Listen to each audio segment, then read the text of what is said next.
প্রিয় দর্শক আসসালামু আলাইকুম। আমরা চলে এসেছি সিরাজগঞ্জ জেলা উল্লাপাড়া থানা সলব কাজীপাড়াতে। এখানে চলে এসেছি হাসিনা এগ্রি ফার্মে। এখানে কিন্তু আমরা অলরেডি এখানে চলে এসেছি। আমরা দেখব যে এখানে কি কি ধরনের গরু আছে আমরা দেখব, আপনাদেরকে দেখাবো। ততক্ষণ আপনারা আমাদের সাথেই থাকুন। প্রিয় দর্শক দেখতে পাচ্ছেন যে আমরা সুন্দর একটি অরিজিনাল শাহিয়াল গাভী দেখতে পাচ্ছি। মাশাআল্লাহ খুবই সুন্দর, ভয় পেও না, ভয় পেও না সোনা, খুবই সুন্দর দেখতে পাচ্ছেন। এটা কিন্তু একদম অরিজিনাল শাহিয়াল। এখানে কিন্তু যে গাভীগুলোকে দেখতে পাচ্ছেন এগুলো কিন্তু অরিজিনাল শাহিয়াল। এদের এখানে কিন্তু এদের যে বাচ্চাগুলা সেগুলোই কিন্তু এই সেটার মধ্যে যে বড় বড়।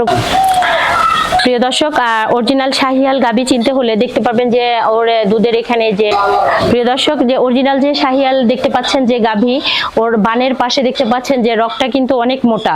আর দেখতে পাচ্ছেন যে দুধ দোয়াই করার জন্য এগুলো ছোট ছোট, কিন্তু এটার দুধ কিন্তু অনেক সুন্দর হয় এবং দুধটা কিন্তু খেতে অনেক সুস্বাদু হয়। আমরা দেখতে পাচ্ছি এপাশে একটি সুন্দর ক্রস বকনা দেখতে পাচ্ছি লাল রঙের, কত সুন্দর।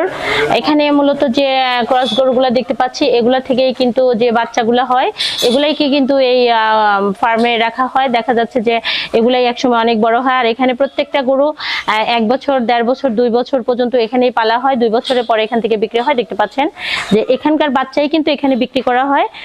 একটি শাহিয়ালের কালেকশন দেখতে পাচ্ছি লাল রঙের, মাশাআল্লাহ খুবই সুন্দর। শাহিয়াল চেনার কিন্তু একটি সুন্দর উপায় আছে। শাহিয়াল গাভীর যে বান দেখতে পাচ্ছেন, বানের পাশে রগটা কিন্তু অনেক মোটা। অন্যান্য গাভীর কিন্তু এখানে রগ এত মোটা হয় না। দেখতে পাচ্ছেন যে খুবই সুন্দর। দেখতে পাচ্ছেন যে শাহিয়াল যে গাভীগুলা এই চেনার উপায় দেখতে পাচ্ছেন যে নাভিটা কিন্তু নামানো ঝুলে আছে। দেখতে পাচ্ছেন যে নিচের ঝুলটাও কিন্তু খুব সুন্দর। একটা গাভী কত সুন্দর দেখতে পাচ্ছেন যে আসলে ওর গায়ের যে গ্রোথটা খুবই সুন্দর দেখতে পাচ্ছি। আমরা কিন্তু দেখতে পাচ্ছি একটি সুন্দর শাহিয়াল ষাঁড় বাচ্চা, খুবই সুন্দর দেখতে পাচ্ছেন যে বাচ্চাটার বয়স কিন্তু বেশি না। মাশাআল্লাহ কত সুন্দর লাগতেছে, একদম নাটুস নুটুস লাল রঙের। আর লাল রঙের গরু কিন্তু সবাই পছন্দ করেন। দেখতে পাচ্ছেন যে খুবই সুন্দর। এটা কিন্তু একটি ষাঁড় বাচ্চা, এটার বয়স কিন্তু মনে হয় 4 থেকে 5 মাস। আমি এর আগে একবার এসে দেখে গিয়েছিলাম, খুবই সুন্দর। প্রিয় দর্শক আমরা আরেকটি বাচ্চা দেখতে পাচ্ছি যে খুবই সুন্দর। এটার পাশে কিন্তু ভয় পাচ্ছে বাচ্চাটা। এটা একটি ষাঁড় বাচ্চা, দেখতে পাচ্ছেন যে খুবই সুন্দর।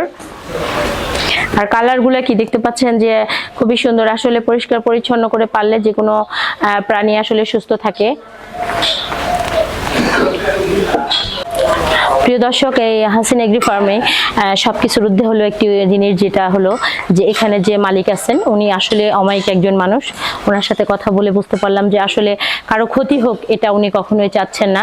আর বিষয়টা হলো যে উনি যে টাকার জন্য আসলে এরকম একটি খামার করছে বিষয়টা তাও না। এটা শখের বশতে মা গরু পছন্দ করতেন, সেই হিসাবে ওনার এই খামারটি করা। তো উনি যে খামারে যে গরুগুলা পালে আসলে ওনার খুব বেশি চাহিদা নাই, উনি সীমিত চাহিদার মধ্যেই কিন্তু গরুগুলাকে বিক্রি করেন। এবং এগুলো কিন্তু একদম যে কোনো ভেজাল জাতীয় খাবার খাওয়ায় না, যে মানুষের ক্ষতি হোক এটা সে চাচ্ছে না। কারণ আমাদের ভিডিওটা যখন দেখবেন অবশ্যই তার কথাগুলো মনোযোগ দিয়ে শুনবেন, সে কি কথাগুলো বলেছে। তো আসলে সে সবাই সুস্থতা কামনা করে, সে তার কথা সে নিজেও ভালো থাকবে, অন্যকেও ভালো রাখার চেষ্টা করবে। ভালো রাখার মালিক আল্লাহ, উসিলা কিন্তু আমরা।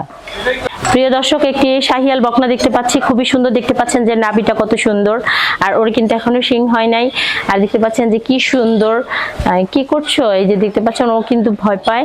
ভয় পায় না শোনা, ভয় পায় না, ভয় পায় না। তুমি কি করছো? খুবই সুন্দর। ওরা কিন্তু ভয় পায়, খাবারের গরুগুলো কিন্তু আসলে মানুষ দেখলে একটু ভয় পায়।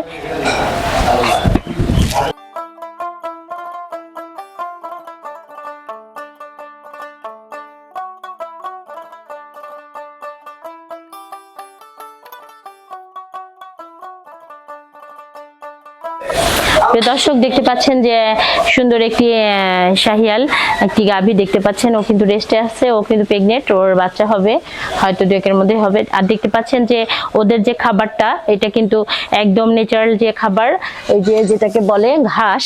দেখতে পাচ্ছেন যে এটা কিন্তু যে ঘাসটা ওদেরকে যে খাবার দেওয়া হয় এটা কিন্তু অরিজিনাল যে ন্যাচারাল যে খাবার সেটাই কিন্তু এদেরকে দেওয়া হয়।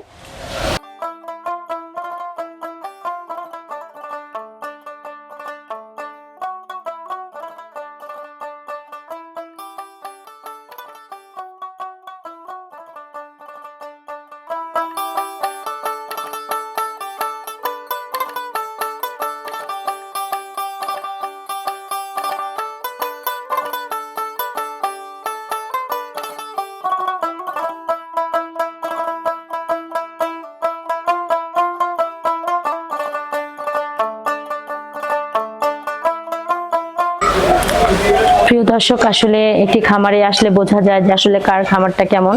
তো আমরা এখানে যে গাভীগুলো দেখতে পেলাম যে এখানে কিন্তু অধিকাংশ গাভীগুলো কিন্তু প্রেগনেন্ট, এগুলোর আবার বাচ্চা হবে, এই বাচ্চাগুলো আবার দেখা গেল বড় হবে। তো আসলে একটি খামার করতে হলে আগে জানতে হবে যে গরু পালার নিয়ম, কারণ গরু পালতে হলে নিজেকে আগে গরু হতে হবে, তাহলেই গরু পালা যাবে। তো প্রিয় দর্শক, আমাদের ভিডিওটি আজ এ পর্যন্তই। আমাদের পরবর্তী ভিডিওর জন্য আমাদের সাথেই থাকবেন। আল্লাহ হাফেজ।